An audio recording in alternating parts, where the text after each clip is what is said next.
Interstellar movie में जब Cooper black hole में एंटर करते हैं तो वो एक 5 डायमेंशन स्पेस में चले जाते हैं, यानी कि एक 5D दुनिया में। 5D दुनिया को हम इमेजिन भी नहीं कर सकते। जिस दुनिया में हम रहते हैं वो एक 3 डायमेंशन स्पेस है, यानी कि 3D दुनिया है। अपने मोबाइल में आप जो कुछ भी देखते हो वो सब 2D होता है। आई नो 5D दुनिया आपको कंफ्यूजिंग जरूर लग सकती है, लेकिन अभी के लिए टॉपिक पर स्टिक रहते हैं। ब्लैक होल में एंटर होने पर 5D दुनिया में पहुंचने को मूवी में थोड़ा ड्रामा क्रिएट करने के लिए जरूर बनाया गया है। मेरे कहने का मतलब है कि अभी हमारी साइंस एंड टेक्नोलॉजी इतनी एडवांस नहीं हुई है कि हम इस पहेली को जान पाएं। बट इस क्वेश्चन का सबसे प्रैक्टिकल आंसर है कि ब्लैक होल में एंटर करते टाइम ही आपकी माइक्रो सेकंड्स में डेथ हो जाएगी। जैसे कि मैंने पिछली वीडियो में एक्सप्लेन करा कि ब्लैक होल में कितनी ज्यादा ग्रेविटी होती है। ये ग्रेविटी हमारी ह्यूमन बॉडी एक्सपीरियंस ही नहीं कर सकती। अगर ह्यूमन बॉडी के ऊपर थोड़ी देर के लिए भी इतना ज्यादा ग्रेविटेशनल फोर्स पड़े तो आपकी बॉडी स्ट्रेच होकर अलग हो जाएगी। लेकिन आप तो इससे भी एक कदम आगे हो। आप तो इस ब्लैक होल में बिना कपड़ों के एंटर करने वाले हो। इतनी भी क्या जल्दी थी, कपड़े तो पहन लेते भाई साहब। जाऊंगी मैं, my life my rule. Black hole तो छोड़िए, अगर आप स्पेस में ही बिना कपड़ों के एंटर करते हो तो आपकी lack of oxygen, extreme temperature and radiation की वजह से कुछ ही सेकंड्स में डेथ हो जाएगी। तो इस प्लान को तो हमें कुछ सालों के लिए पोस्टपोन करना पड़ेगा। लेकिन आज की इस वीडियो में मैं आपको इंटरस्टेलर मूवी का एक और माइंड ब्लोइंग सीन एक्सप्लेन करूंगा। इस सीन में कूपर और उनका क्रू ब्लैक होल के पास एक प्लेनेट पर लैंड करने का डिसाइड करते हैं। मेन स्पेसक्राफ्ट में 4 साइंटिस्ट होते हैं। कूपर और उनकी टीम डिसाइड करती है कि 3 लोग ब्लैक होल के पास इस प्लेनेट पर लैंड करेंगे और एक आदमी इस मेन स्पेसक्राफ्ट में रहेगा। 3 लोग, कूपर और उनके साथ 2 और साइंटिस्ट इस प्लेनेट पर लैंड करते हैं और यहाँ पर कुछ घंटे बिताते हैं। लेकिन जब ये लोग वापस मेन स्पेसक्राफ्ट में जाते हैं तो जिस साइंटिस्ट को उन्होंने वहां पर छोड़ा था वो बुढ़ा हो चुका होता है। इन लोगों ने प्लेनेट पर तो कुछ ही घंटे बिताए थे, लेकिन मेन स्पेसक्राफ्ट में 23 साल बीत चुके थे। ये सीन देखने में आपको बहुत ड्रामेटिक लग रहा होगा, लेकिन आपको काफी अजीब लगेगा ये जान करके ये सीन साइंटिफिकली करेक्ट है। तो आखिर ये सब कैसे हुआ ये मैं आपको एक्सप्लेन करूंगा आगे की इस वीडियो में। शायद सुनने में आपको ये सीन बहुत बोरिंग भी लग रहा होगा, लेकिन आगे की ये वीडियो काफी इंटरेस्टिंग होने वाली है। So without any delay let's get started.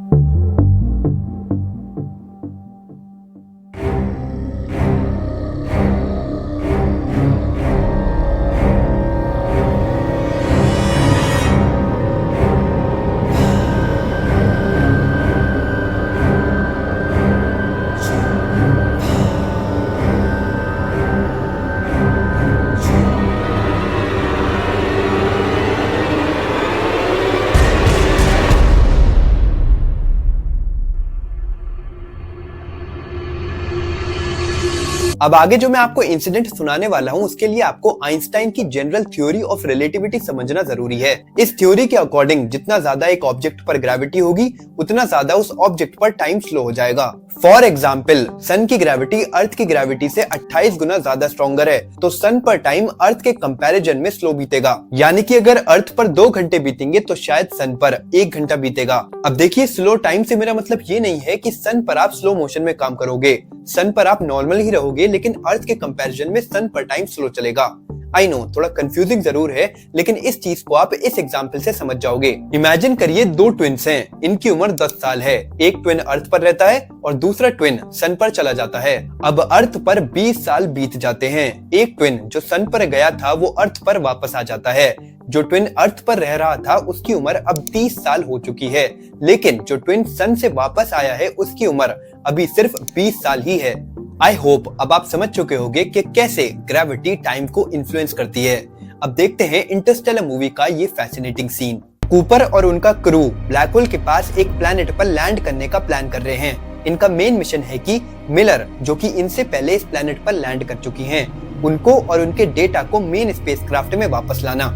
In 4 scientist में से 3, कूपर, ब्रैंड एंड डोयल, इस प्लेनेट पर लैंड करने का डिसाइड करते हैं और एक साइंटिस्ट रोमिली मेन स्पेसक्राफ्ट में ही रहते हैं। प्लेनेट पर लैंड करने पर ये देखते हैं कि पूरे प्लेनेट पर पानी है। स्पेसक्राफ्ट में से डोयल, ब्रैंड और केस नाम का एक रोबोट मिलर को ढूंढने में लग जाते हैं। थोड़ा आगे बढ़ने पर रोबोट को मिलर का स्पेसक्राफ्ट का टूटा हुआ पार्ट मिलता है। टूटे स्पेसक्राफ्ट से क्लियर होता है कि मिलर इस प्लेनेट पर सरवाइव नहीं कर पाई, जिस वजह से ब्रैंड जल्दी से मिलर का रिकॉर्डर ढूंढने लग जाती हैं ताकि उन्हें मिलर के सैंपल्स और उनकी रिकॉर्डिंग्स मिल पाएं। रिकॉर्डर ढूंढते टाइम ब्रैंड नोटिस करती है कि 4000 फीट लंबी पानी की वेव उनकी तरफ आ रही है। ये देखकर कूपर जल्दी से ब्रैंड को स्पेसक्राफ्ट में आने के लिए कहते हैं, लेकिन ब्रैंड टूटे हुए स्पेसक्राफ्ट में अटक जाती है। डोयल जल्दी से रोबोट को ब्रांड को वापस लाने का ऑर्डर देते हैं। रोबोट जल्दी से ब्रांड को वापस स्पेसक्राफ्ट में लाता है, लेकिन तब तक पानी की वेव्स स्पेसक्राफ्ट के बहुत करीब आ चुकी होती हैं। जल्दी से ब्रांड और रोबोट स्पेसक्राफ्ट में बैठते हैं,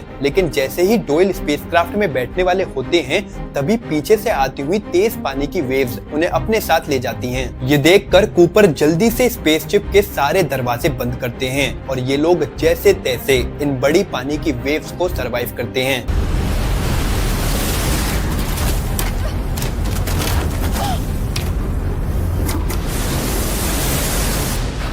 फाइनली इस वेव को पार करने पर सब कुछ कंट्रोल में आता है, लेकिन जब कूपर स्पेसशिप को वापस से स्टार्ट करने की कोशिश करते हैं, तब रोबोट उन्हें बताता है कि स्पेसशिप में बहुत ज्यादा पानी घुस चुका है, जिसको ड्राई होने में 45 मिनट से 1 घंटा लगेगा। बिना ड्राई हुए स्पेसक्राफ्ट स्टार्ट ही नहीं हो रहा होता है, जिस वजह से कूपर और ब्रांड के पास वेट करने के अलावा कोई ऑप्शन नहीं होता। लेकिन कुछ ही देर बाद पानी की एक और वेव उनकी तरफ तेजी से आ रही होती है। ये देखकर कूपर इमीडिएटली इंजन को स्टार्ट करने का ऑर्डर देते हैं एंड फॉर्चुनेटली इंजन स्टार्ट हो जाता है एंड ये लोग वापस से मेन स्पेसक्राफ्ट में चले जाते हैं। मेन स्पेसक्राफ्ट में पहुंचने पर ये लोग रोमली से मिलते हैं एंड रोमली इन्हें बताता है कि इन लोगों को प्लेनेट पर गए हुए 23 साल 4 महीने बीत चुके हैं।